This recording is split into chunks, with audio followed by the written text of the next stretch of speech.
Have you ever found yourself chasing the next big thing, thinking it will finally make everything click in the workplace? That's the hedonic treadmill, constantly pursuing happiness and achievements, yet always looking for the next peak. As leaders, it's crucial for us to step off this treadmill and craft a vision that genuinely inspires and lasts.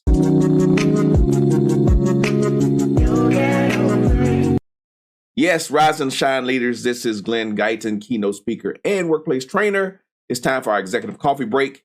I've got my beverage in hand. I hope you have yours too.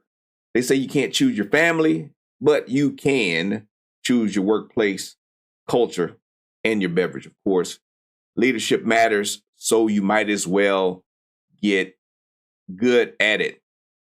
All right, today I want to talk a little bit about vision casting. And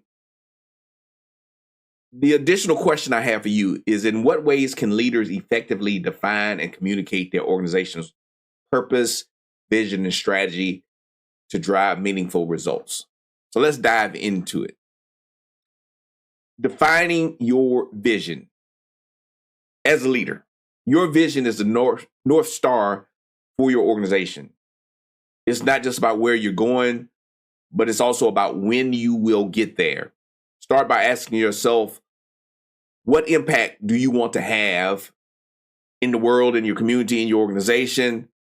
And how will your organization change the lives of its employees, customers, and the community?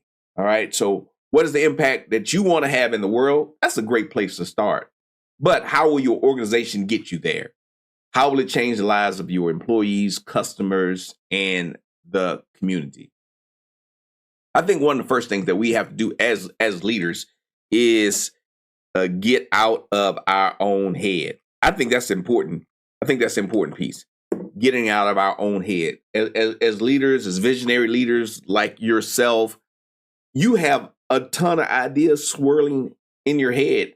And sometimes it's hard for us to get those things out so that our teams know what's going on, that they understand our vision. So you have to have a well-defined vision, first and foremost, before you start talking to other people. Now, if you're like me, I like to process things out loud. I like to talk through things. So you may have a trusted group of leaders that you talk to, but before you start rolling out those ideas, if you're an entrepreneurial leader, if you're a visionary leader, you're a bold leader, and you probably are if you're listening to this, pause a little bit.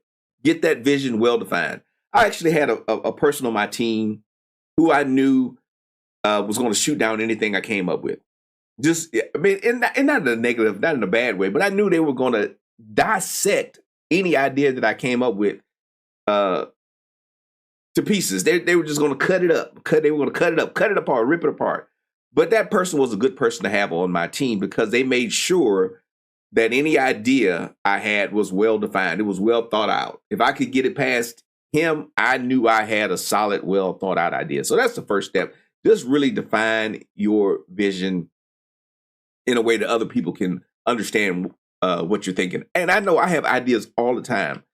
And I've already ran through like the fifth option of my ideas, and people are still trying to figure out what the first option was. So slow down, define your vision, get your team involved, make sure you have good team members who can help you process this and get it from your head to a place where other people can understand what's going on. So involve your team. Collaboration breeds buy-in, and it really enriches your vision with some diverse perspectives. So work on that with a small group first, then start rolling out your ideas. Now, communicating with purpose, that's the second thing. Communication is more than just words. It's about creating a narrative that resonates. So use stories to connect at an emotional level. I think this is good with many ideas. Tell a story. Get people to feel what you're trying to do. Highlight the why. And if you've ever seen, I guess he's a comedian, Michael Jr. talk about the why. You should look that video up, Michael Jr. Why. But highlight the why behind your vision so people understand why you're going there. And I think this is, as you think about intergenerational leadership, I think the why is really even more important as we think about younger people in the workplace. They want to know why. It's not just do what I say. Did your parents do that to you? Do what I say, boy. Do what I say, girl. Or were you able to ask questions and dialogue? I don't know what your family dynamics were, but some families, kids didn't ask questions. You just did what you were told because the adult told you. That translated into being a boss. Don't question me. Don't question the boss. Just do what I say. That's not going to work. It's not going to fly. Some of you all are finding that out. So clarity is the key. Your team should be able to see their role in the shared journey. That's the connecting piece right there. Your team should be able to see their role in this shared journey. Old boss of mine used to say, Glenn, we're in this thing together. And your team needs to feel like that we are in this thing together, whatever this thing is that you have come up with.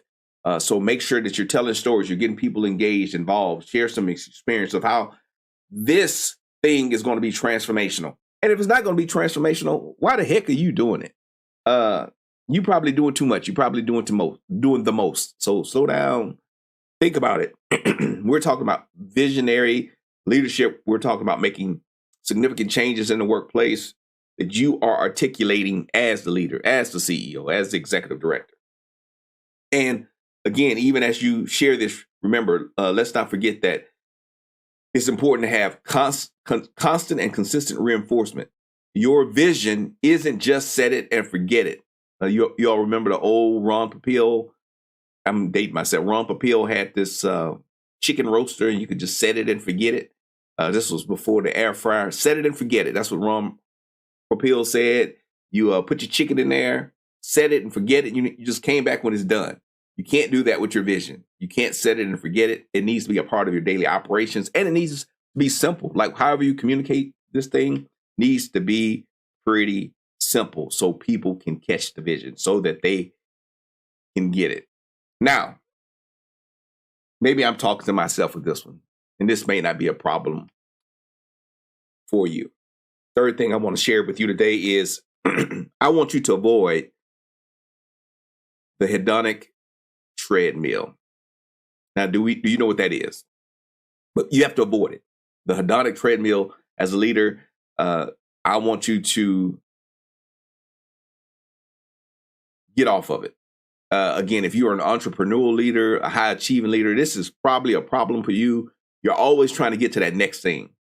And in an organization, we want to foster a culture of growth where success is measured by more than just the bottom line. We want to encourage innovation. We want to celebrate learning from failures, and we want to make room for personal development.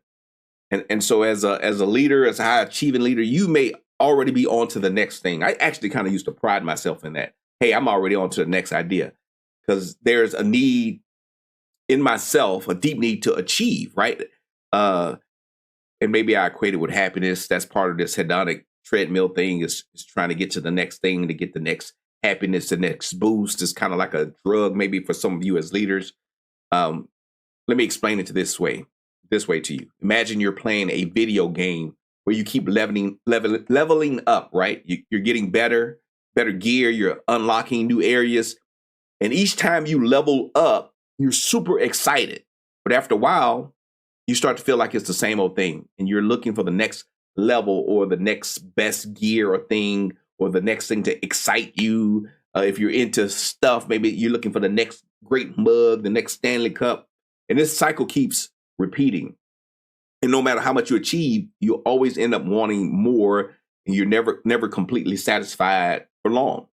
That translates to bad habits at work. It's the hedonic treadmill. So some of us as leaders keep pushing our people, and we don't take time to stop and breathe and celebrate the success, celebrate the achievements that we've obtained, or that our workers have obtained. And so we don't let people relax and rest. Not that you can't foster consistent growth and innovation, but it's just a way of how we go about it.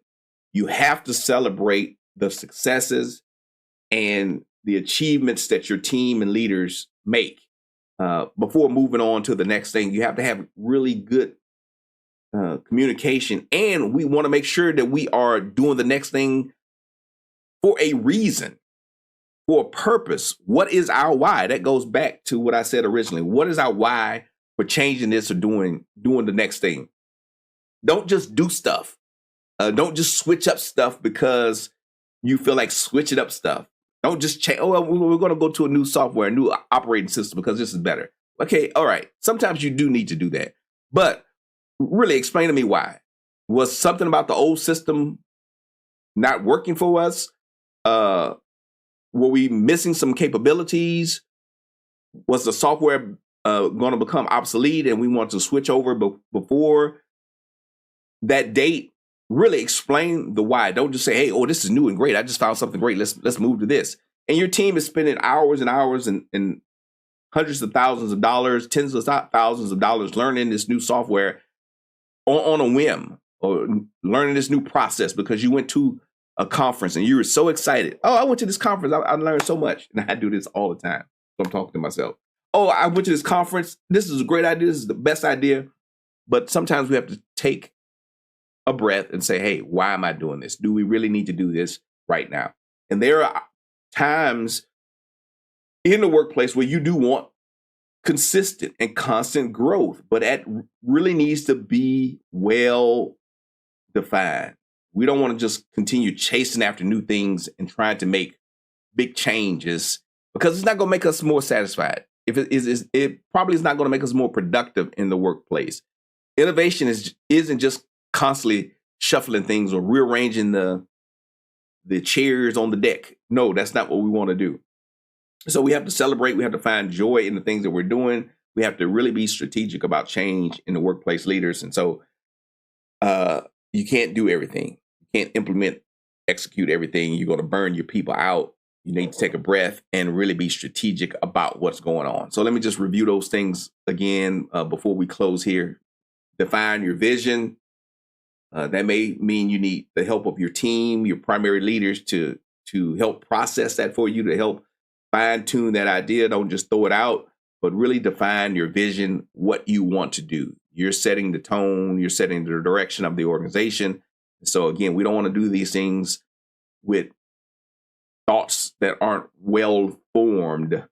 We want to form our thoughts well. We want to process them. We want to test them with different groups, and then we roll them out. Next, communicate with a purpose. Communication is more than just words. Create a narrative that resonates with your team. Hype them up, get them amped up. Have them believe in that vision that you have. Let them know how it's going to change the world, how it's going to make their life better, how it's going to improve the customer experience, how it's going to make them more money. But communicate with a purpose to let them know the why. Again, look up that Michael Jr. why conversation. Really good, really funny, and moving. And then, of course, get off the treadmill. Leaders, get off the treadmill. I want you to avoid that hedonic treadmill. Something I, just kind of just recently been reading about as I process stuff in my own mind. I can get in my own head a lot, but I want you to get off that treadmill. So my challenge for you today is I challenge you to take a step back this week. Yes, take a step back, leaders. Reflect on your organization's vision. Is it clear? Is it motivating? How can you communicate it more effectively to your team? And take one actionable step towards strengthening your vision. So take a step back, reflect on your vision. All right. As we close, let's not forget the strength and perseverance that it takes to lead with empathy and inclusivity. Better leaders get better results. So to every one of you leading the charge for a more supportive and engaging workplace, I leave you with this.